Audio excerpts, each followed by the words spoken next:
Hey everyone, welcome back to another YouTube video. I'm Rachel. And I'm Jessica, and we are the Certified Occupational Therapy Assistants with Harkla. And today we are going to talk to you about sensory strategies on the go. Yes, this is a really important topic because oftentimes we have these beautiful sensory gyms at OT clinics and in your house and in the school, and then you go to the grocery store with your kiddo and they lose their mind. And you're like, well, no one taught me what to do when I don't have all my sensory strategies in the comfort of my own home. What the heck am I gonna do? One of the big reasons why children lose their mind when you're out in public, at the grocery store, at the pool, in crowded spaces, is one, they struggle with transitions. They don't know where they're going, they don't know when they're going, they don't know how long they're gonna be out. Oftentimes our sensory kiddos really struggle with that sense of time and space and knowing when, where, and how. So those transitions really throw them off.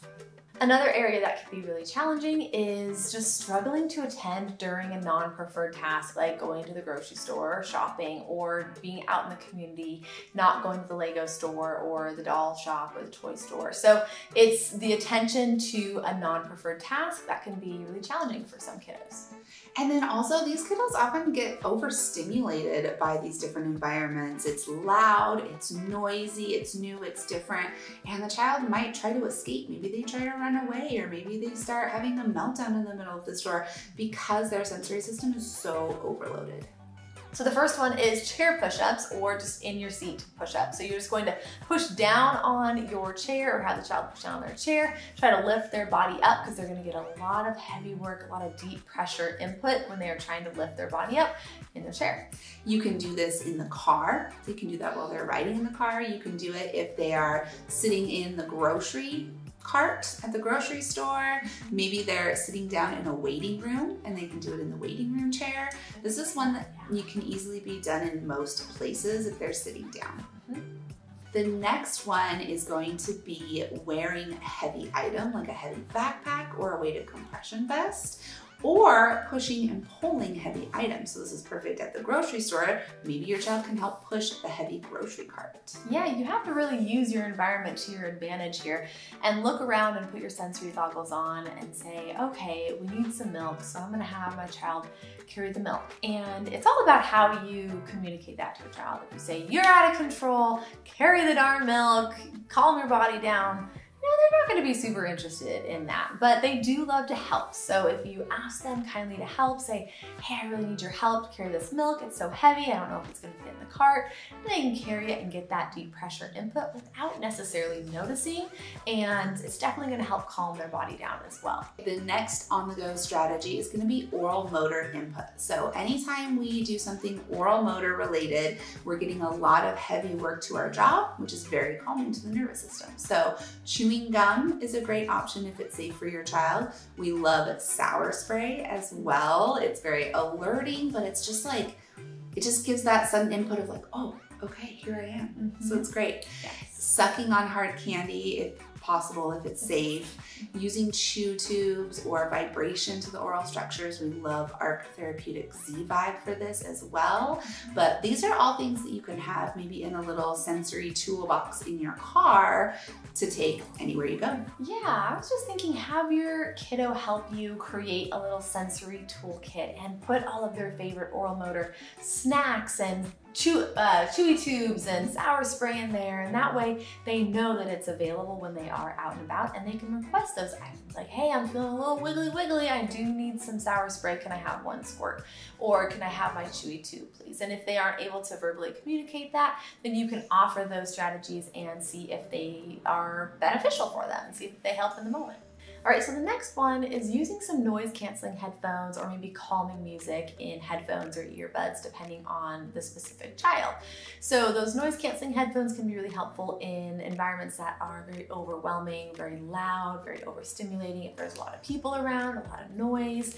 They also provide a little bit of that proprioceptive input too, because they give the head just a nice squeeze. You know, that's why I like them, is they just push my head together. Another option is using over-the-ear headphones with music connected to it, and maybe they use some calming classical music. We love the therapeutic listening program from Advanced Brain Technologies. That's a great resource to check out. But maybe it's just their favorite music. Maybe they love a certain artist, and so you can use that music while you're out and about to help them stay regulated.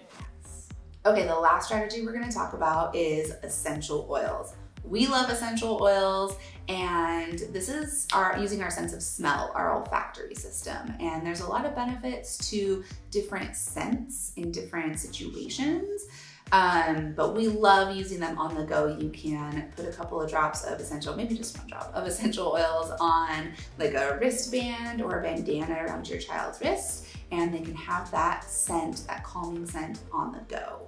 Yeah, and a couple of things to note. Make sure that if you do use essential oils, you're using certified therapeutic grade. You don't want to just buy some random essential oils from Amazon because you never know what's going to be inside of them. So just make sure that you find a company that you trust. If you need recommendations, go ahead and send us a message or put a comment on this video and we'll help you out. But the other thing that's really interesting is if you don't have essential oils or if you're not into them, then what you can do is just have the child pick out a scent that brings them happy feelings or happy memories, or it's nostalgic, like cinnamon because it makes them think of pumpkin pie or the holidays, or one of those cinnamon pine cones that are just so delightful this time of year. But having them smell something that brings that happy memory, it releases dopamine and it's very calming to their nervous system. So if you don't have essential oils, that's fine. Just try to find some scents or some smells that really make them happy. That's really what we're going for.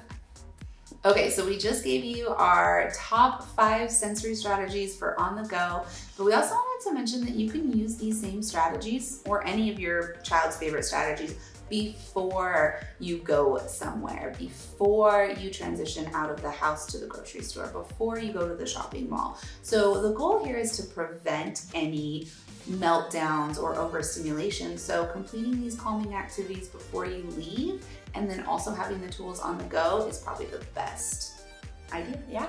And we also recommend using a visual schedule so that way your child knows what's expected, when it's going to happen. They have those sensory tools available. They can put them on their schedule as needed, but that way they can see exactly what's expected of them. And visual schedules are fantastic. We do have a free template that you can download and laminate and use as well, so make sure that you check that out in the description as well. Just keep in mind that we are all sensory beings and we all need sensory activities throughout the day. We like to use sensory diets. Another word for sensory diet is a sensory schedule or a sensory lifestyle. Just know that, if you do get a very specific sensory diet from your child's therapist, that is going to be the route that you go.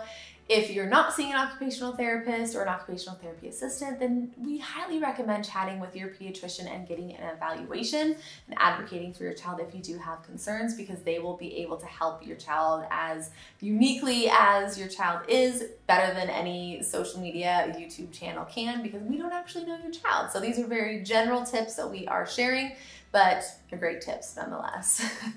Okay, hopefully you got some good ideas for some sensory strategies on the go. Make sure you subscribe to the YouTube channel so you know when new videos come out. Make sure you follow us on Instagram at Harkla_family and at All Things Sensory Podcast, because that's where we share a ton of information for a ton of different challenges. Yep, we do have about 180 podcast episodes as well on just about every topic as it relates to all things sensory, because that is what we love to talk about. So make sure that you head to whatever, what is the word? Podcast platform. Yeah. So make sure that you head to whatever podcast platform you use and subscribe and check out our podcasts as well. Okay. Thanks for being here.